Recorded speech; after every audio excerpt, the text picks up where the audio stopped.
good news can often get overlooked or buried by the negative in our everyday lives. So let's change that. I'm Adrianna. And I'm Wyatt. We're just two ordinary people without any special qualifications or anything trying to navigate life. We invite you to join us as we share wholesome stories, news articles of hope, and ideas about how we can all make the world just a little bit brighter. We are Uplifting Positive Stories.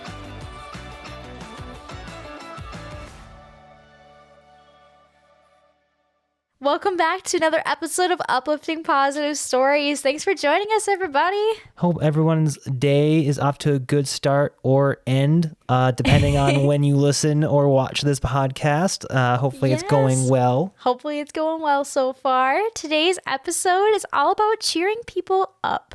So that can mean, all sorts of things, whether it be if somebody's having a rough day, or if somebody is maybe dealing with some anxiety, or whatever that may be, trying to be that person to help cheer them up in any way that's possible. So hopefully these stories can help cheer you up if maybe you're having a little bit of a tough day. You stole the line from me. Sometimes we need that. Sometimes work can be a lot, or just sometimes the news can be a lot. Sometimes. So maybe having these stories can help pick your day up just a little bit. We'll see. So today's first story comes from the subreddit Parents, and it is titled, "Dear Parents, what's the most heartwarming story about your child you'd like to share?" Someone posted on this post saying, "Last year during a class recital, my then 7-year-old son, who has pretty severe ADHD, was trying his best to stay focused. He wasn't singing, but he was standing on stage. That's a win. Right behind him was another student she was clearly terrified with tears coming down her eyes. Not everyone can handle public singing. He turned and saw her and said something, reached out and held her hand. She stopped crying and they held hands during the recital. I was so proud of him. I'm getting emotional just rethinking about how kind he is." Yeah, isn't that sweet? Yeah, public singing is a lot for kids. If you've ever been to a kid's recital, our apologies. They are always they interesting. are funny to watch in reels. I will say, or like old videos, but I don't think they're necessarily a fun time in person while you're there because I'm sorry, kids are not good singers. Especially when there's a mass group of them. But they're learning, it's part of the process. You can still be proud of them as you should, but man, as adults, it's hard. Oh, bumped my mic there. But it is always like the cutest thing though, when you see especially when they're really little, when the kids are like looking in the crowd for their parents and they're just like waving, like unabashedly waving at their parents. It is the cutest thing. But a lot of kids when they're that little are really, really nervous. Or maybe you should be a little nervous depending on the child. Some are really sorry, brave. not to get too derailed, but there's so many reels out there. One of them that just popped in my head was like, kids start saying, there's that one kid's like, just like yells, like belts it out, like rah! Not actually even singing, just like almost like a roar, shouting almost just like, and then does it again. It's like maybe you should be a little nervous because you're not singing. That's awesome. Oh my gosh! But this is like a genuinely like wholesome thing, and like calming her down by holding her hand. That's so sweet. And that's also a sign of like good emotional intelligence, especially when you're a kid. That's hard to identify as an adult, let alone as when you're 7. Right? Exactly. Especially if you're 7 with ADHD, who's maybe like, noticing. It's a lot of stimulation up there. The lights on the stage, the people in the audience, like it's a lot. So to be 7, to be able to have that emotional maturity, to be able to like identify that and to be able to focus enough despite having ADHD that makes it hard to focus with a lot of stimulation going on, to do that's really impressive. Yeah, no kidding. That mom should be really, or I don't know, mom or dad, whoever wrote that should be really, really proud. That's awesome. So yeah. On to our next story. This one is from the subreddit Answers. And the question was, what small act of kindness were you once shown? And this person wrote, when I was in 5th or 6th grade, my parents, I think, sent me a Mickey and Minnie Mylar balloon for Valentine's Day. This was exciting for me because I'd never gotten anything like that sent to me at school before. My school was a block away from my house and I walked to and from school. My folks had a bookstore in a mini mall at the time, just down the hall from a bakery that was run by a friend of ours, probably where they got the balloon. I usually came home to an empty house. Anyway, as I was walking home, I somehow lost hold of the balloon. I was devastated and I cried the rest of the way home. That's so sad when you're a kid and if it's a helium, it just flies away. Yeah, right. Unbeknownst to me, a girl in my class, Shannon, had witnessed this event. Her folks had a business next door to the mini mall, so my folks knew them. Anyway, she told her folks what had happened. They went to the bakery and got the exact same balloon. Shannon hand-delivered the balloon to me. After it eventually deflated, I kept that balloon up on my wall even though we moved a couple of times. That simple gesture absolutely made my day, tearing up just thinking about it. Mm. Yeah. What kind of balloon was it again? It was a Mickey and Minnie Mylar balloon. And Minnie. Yeah. Okay. Yeah. I heard the Mickey. Isn't that sweet? Mm-hmm. Yeah, so again, if kids can do it, we can do it. If something small happens, and it can be as small as like, I don't know, you go to I've seen this happen. Someone goes to the vending machine and they have like $1 and they're trying to get like a candy bar or something, and then it just doesn't fall. And they look like that was my only $1. Well, guess I'm not getting anything. And just be the person to step up and just put another $1 in the machine for them to get something else. Like it's little or break things. the glass and take it out. Just kidding. Yeah. Don't do that. Don't do that. But like little things like that can really, really make somebody's day and can really cheer them up when otherwise it'd be like, yeah, I couldn't even get a stupid candy bar out of the machine to make my day better, you know? Because that happens to us. We get in those spirals. We get in those moments of everything seems to be against me today. Might as well just go to bed and try again tomorrow. So being that person to try to find a way to cheer them up in any way possible. So on to the next story here. This one comes from the subreddit Random Acts of Kindness, and it is titled, "A kind Redditor got me cards and stamps to join in on postcard exchanging." The story says, "I am diagnosed with social anxiety. It is very lonely, and I am basically a prisoner in my home because of it. I recently made a post on Random Acts of Cards on Reddit requesting cards to bring me some cheer after my dad passed away and a bunch of other bad stuff happened. I got a message from someone who offered to send me cards as well as get me something off my wish list. I've always wanted to get into postcard exchanging, but it is way too expensive for me. This kind Redditor bought me 100 postcards and 100 stamps to get me started. I almost cried at this amazing random act of kindness. This happened 2 days ago and I'm waiting to receive them in the mail. Words can't describe how excited I am to join in on the card sending fun. This random act of kindness will bring me joy in sending cards and joy to the 100 other people who received them. I feel like it would be a great way to be able to connect with people in the comfort of my own home without triggering my anxiety. One of my struggles is leaving the house and checking the mail, and this gives me something to look forward to instead of dread. I am so grateful. Thank you, kind stranger. I am so happy." So who are they sending the cards to? Is this like a cards exchange community of some kind? That's how I guess I'm a little sounds. confused. I'm not familiar with the card exchanging community. Yeah, I guess I'm not either, but random acts of cards. Or what the cost even is for that, because I mean, I guess stamps and stuff, like, I guess can add up, I suppose. I know that there are communities out there. I'm not sure if Random Acts of Cards specifically is this, but where people will be like, hey, so-and-so I know is going through a rough time and would really appreciate some words of encouragement. Or my dad is battling cancer and any words of encouragement for him would be super appreciated. Here's his address or things like that. So it could be something like that where people post anonymous, like, hey, so-and-so at this address could use some kind words, you know, kind of thing, possibly. I know, like, I remember when I was in college, I might have even talked about this on the podcast already, but like there was a event that we did where we all made Christmas cards for people at St. Luke's that were experiencing difficulties or were having or battling cancer or different illnesses, and just to give them a little something to open up from random strangers and stuff that were kind words and stuff. So that was really, really cool being able to do that. So it could be stuff like that, probably, I'm assuming.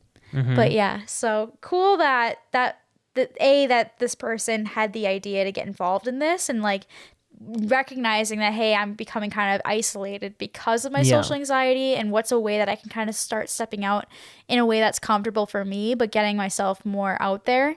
And so by joining that group and by doing this, that'll be a huge step, I feel like, in the right direction for them. And then also that some Redditor not only got them the cards, which, you know, that's money right there they had to spend to do that for a stranger, but then also offered to get them something off their wish list too, which is super, super sweet. I also have seen people on my like Facebook and stuff that do that, where they'll say, hey, if you know somebody that's going through a rough time, send me like their wish list and I'll get something for them off their wish list. And I'm like, that's such a cool thing to do if you have the means. What an awesome idea. So yeah, super, super cool. People doing really kind things for others. So That's a fun way. Again, like you already touched on it a little bit, but just to reiterate it, that's a nice way to like break out of your self-defined prison, right, and to engage with people, even though you have limitations of how you can maybe directly engage with people, you know, and to find a community. Yeah, and you might end up with like a pen pal. You never know. Like there's been stories I've found. In fact, there was a story I saw recently on the news where somebody had been pen pals with them for like, it was decades that they had been pen pals, and randomly they just had gotten connected by sending letters and stuff, and then ended up forming a friendship without having ever met in person. So you never know. It could become that kind of a thing too, potentially, which is super cool. On to our next story. This one comes from this subreddit, True Off My Chest, and it is titled Stranger at the Door. This one says... Don't open it, kids. Don't open the door. Ask your parent. This one says, after working for a company for over 15 years, I was recently laid off. To be honest, it was a really tough time. Bills were already piling up, and then to lose our primary source of income, I've really struggled. The job market and how people apply and get jobs has changed a lot. AI and writing resumes for every single posting. ATS systems and the controversy around if they auto-reject people. It's a mess and it's hard to navigate. I've got about a month and a half of savings left. I've gotten really depressed and discouraged. Holidays have been really tough, seeing everyone celebrate the season, and all I feel is dread. Terrified of what the new year will bring, scared about losing my house and starting over. I've been in some pretty dark places. This last weekend was particularly difficult. I have been through multiple rounds of interviews, and I found out I didn't get the job. It took nearly 2 months and 4 rounds of interviews. 4? Oh my gosh. I don't have that long left in my savings. I've spent a lot of nights quietly crying so I don't burden my family with my stress. Then, last night, someone came to my door. They rang the doorbell, and I ignored it. Then they knocked, and I continued to ignore it. Probably just some salesperson trying to peddle something I can't buy. They were persistent. Ring, knock, ring. Finally, in a huff, I put on a t-shirt over my PJs and I grumped to the door. When I opened it, there was a girl standing there. She handed me an envelope and said Merry Christmas and turned and walked away. Inside there was a letter and a wad of cash. The letter was addressed to me and my wife, and an explanation that our friends and neighbors had heard that life had thrown us a curveball and they hoped this helps. It was incredibly generous. I didn't think a lot of people knew about my job loss. They certainly couldn't have known how depressed I was and how worthless I was feeling. The money was an added bonus, but the true treasure was knowing that there were people out there who valued me, cared enough to get together with friends and to offer help, and I so needed that. I want so much to thank all of the people that gave us that gift, to let them know how much that meant to us. I want to give them all a massive hug, but I don't know who they were. I can only post on here and hope that one of them sees it. So, I might have missed it. So, it was money in there? And if so, did they say how much? They didn't say how much, no. They just said it was incredibly generous, however much it was. But, yeah, to try to help them get through that rough patch, because they'd heard through the grapevine that they had a curveball thrown at them, so to say. So, yeah. Yeah, that's nice. I mean, I know OP said that, like, I don't know how they would have known that. They certainly know that I'm depressed. I mean, if you got laid off, that's a pretty fair assumption. I think they say that, I don't know who they is, but I've heard that losing your job can feel like it's like almost the equivalent of like losing a loved one in terms of that emotional kind of hit. Yeah. On top of the fact that, you know, it also affects your financial status and what your financial outlook looks like. Oh yeah, that security that you feel, that all sorts of things that, and like he was saying, that worth that you feel when you're in a job that you've been in for a bit, and that like maybe it's one that you enjoy, you get a sense of purpose from it. And so to lose that out of the blue when you're not expecting it, yeah, especially with the layoff, because, well, I mean, not especially, but it's different with the layoff, where it's not like you had a bad performance or something, or like there were signs leading up to it necessarily. Maybe there was, but like it's just the company like having to cut positions outside of your control, and that's tough, you know? Yeah, 100%. That's super, super kind and very caring, whoever or how many people did it, contributed. Right. That's super nice. Yeah. And I feel like that happens more often than not. Like there's so many examples I've heard from people that I know personally that went through something or were going through something, and their neighbors or people they knew somehow found out and then tried to help in any way that they could. Like someone that I know really close to me, they were going through a health scare and they were having to go through multiple rounds of stuff, and it was very hard. It was a lot they were going through, and their neighbors were so incredibly kind and were coming out of everywhere just being like, hey, we know that you're going through this. We know that with your current situation, you can't really be shoveling and stuff. So we'd be willing to help, like make sure that you're all shoveled out throughout the entire winter and stuff until you're able to again. And like, it was just a lot of stuff like that, I mean, they weren't even super close with those neighbors, like super, super close. They just, they were friendly and stuff, but they stepped up and they offered up their help and stuff. And I feel like that happens a lot. And it's just, it gives you a really good perspective that there is a lot of good people out there that want to help. That's just, again, just might not know that you need the help, So yeah, kind of uplifting our perspectives of others, that there are a lot of people that want to cheer people up in any way they can. And again, it's just a lot of times they don't know because we aren't always open about our struggles. Mm-hmm. And so, it's possible, depending on the level of layoffs, that it maybe hit the news or something. Yeah, you never know. Depending. Exactly. This next story comes from the subreddit Random Acts of Kindness, and it is titled "The Most Heartwarming Random Act of Kindness I've Witnessed at Work." Here we go. Okay. This one says, "This happened years ago, but it still warms my heart. I'm a bartender at a restaurant, and a lady comes in by herself and is having a drink before her meal. She says she wants to pay for a specific drink, but doesn't want me to make it for her. She had me add a dirty Grey Goose martini with blue cheese olives to her tab. She then told me this is her first time in without her husband, who had passed away, and that was his favorite drink. Whoever was the next person to come in and order that, it was on her. Fast forward to a couple hours later, a group of ladies come in together. One of them orders a Grey Goose dirty martini with blue cheese olives. I tell her it's been paid for and why. She tears up a bit, and one of her friends says that she, the lady who got the free drink, had also recently lost her husband. They all thought it was meant to be, and it gave us all goosebumps. Needless to say, we were all tearing up." So who was the person that paid for the drink? So the person who paid for the drink was a lady that had come in, and she was doing it in honor of her husband because that was his favorite drink. So she basically told them, don't actually make this drink, but put it on my tab. And the next person that comes in and orders that drink, that specific drink, tell them it's been paid for. Okay, so it wasn't for this person. No, it wasn't for this person. But this then person happened to also that day, have lost... 2 hours later, someone came in, ordered that exact drink, and she had also just lost her husband. Isn't that crazy? Huh.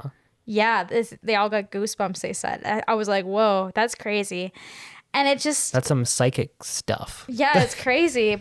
And so with this story, it was like, whoa, when I read it, I'm like, that's crazy. I want to be able to share that with you because I thought that was a cool story. But also on top of that, when we're dealing with grief and stuff, we all process it in different ways, but there's been so many examples, and this is one of them on this podcast, of taking that grief and trying to do something positive with it. When this person, she paid it for a drink for somebody else. We've had stories on this podcast of there was somebody that in honor of his wife who loved helping to feed her community and stuff, he paid off school lunch debts for a bunch of kids in the area in honor of his wife. Like there's so many of that kind of stuff. And so sometimes we can cheer ourselves up in moments of that kind of stuff by doing these kind acts. And so I thought that was a good example of that sometimes we don't always have to wait for somebody else to come and cheer us up. We can do that ourselves a little bit too by doing these kind acts in honor of whatever it is that, whether it's grief or if we're having a tough time, trying to do something kind to help lift our own spirits, because sometimes we're our best heroes in those moments and stuff too, and being able to go and do a nice thing for somebody else that can help cheer us up. All right, well, going on to a couple other stories. I feel like the overall kind of gist of this episode, because we've had like comforting others was another episode we've done, but this one I think is just more of a reminder that a lot of people are there to cheer people up, just if they have the opportunity to. And so having that perspective that people are good and that people want to help when they can, I think it's so important to have that reminder. And that good is out there. Good is out there. It's kind of like adventure is out there, but it's good. Good is out there. Right. And so going off of that, these next two stories are just kind of reminders that there is good news out there too, and that not everything is going to the dumps, because sometimes a lot of news articles are like, this bad thing happened, and it's really sometimes hard to find the ones that are the opposite, that are trending in the positive direction. So these next two articles are kind of a reminder of that. So this next one here is from the World Wildlife Organization's website, and it is titled Eastern Monarch Butterfly Population Nearly Doubles in 2025. So we've had other stories on here of other endangered species or things that have gone in the opposite direction and are booming again. This one is another kind of example of that, where Eastern monarch butterfly population was kind of dwindling for a bit. So because of that, there have been more efforts to try to help with preventing deforestation and things like that to help their populations come back. And it's been working. So in encouraging news, the population nearly doubled in 2025, according to a new report announced in Mexico. So according to the article, they now occupy about 4.42 acres of Mexico's forests, whereas the year before they were only occupying up to 2.22 acres. So again, nearly doubled. And they say that part of that comes from the weather conditions in 2024 were better compared to the year before. But also a big thing on top of that is that they have been trying to prevent deforestation. The big part of it was illegal logging that was happening. And so they've been trying to put a stop to that, because having large trees and stuff like that is super important to protect them from wind, rain, and low temperatures, which are common in those forests, which really can affect the number of them that are able to survive each season. They've been making a huge effort to try to continue to prevent this illegal logging and to make sure that there are good conditions for them going forward so they can continue to thrive, because it's super important with pollinators, especially, that we make sure that they continue to boom in population, because that really affects so many things. So yeah, just a step in the right direction, and hopefully that can continue. So yeah, another article here that I think is hopeful news. So this is a scientific study that they've been doing. So this is from Harvard's website. They found that stem cell therapy repairs cornea damage thought irreversible. So they've found a new way of taking stem cells from a patient's healthy eye and transplanting it into their damaged eye to be able to almost completely restore the cornea back to the way it was. And that can be after things such as a chemical burn, an infection, other trauma, other things that can cause damage to the cornea. And so to be able to, things that were at one point thought to be completely irreversible, be able to basically rebuild that cornea so that they can see again fully. Oh, wow. Isn't that crazy? So in this study that they did, they found that it restored corneal surfaces in 14 people who were followed for 18 months in a small clinical trial. And that was led by surgeons and researchers at Harvard Medical School and Massachusetts Eye and Ear. And they're going to continue to do these studies to try to get federal approval of this treatment to be kind of on a mass scale. They have found that it is 90% effective at restoring the cornea's surface, which makes a meaningful difference in individuals with cornea damage that was considered untreatable. Wow. Yeah.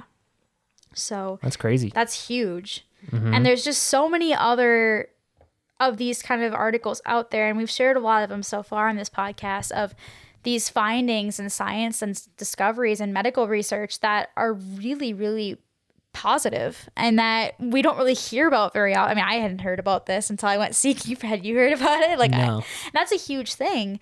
And so there's so many of these discoveries that are coming out every day, and when we look for those, we can start seeing that there are glimmers of hope in so many areas that we just need to kind of seek out.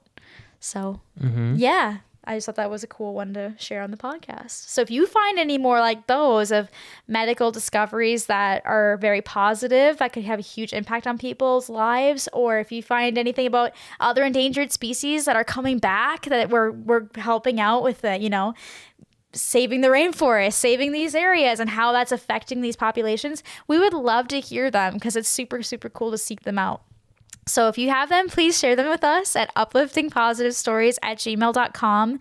Or if you have positive stories about your own life too, those are also super great to hear. And we would love to be able to share them on this podcast. So yeah. And if you're watching on YouTube, please like and subscribe and leave a comment and share it around. Yeah, that'd be awesome. And with that, we will end the podcast episode. Tune in next week for our next episode, which is all about admitting when we're wrong. So there's going to be some very... I would never be. Yeah, we're never wrong. No, I will not admit it. So Stay we've got tuned. some very interesting stories lined up for that. So be sure to tune in. And we hope you all have a wonderful rest of your week. And stay positive.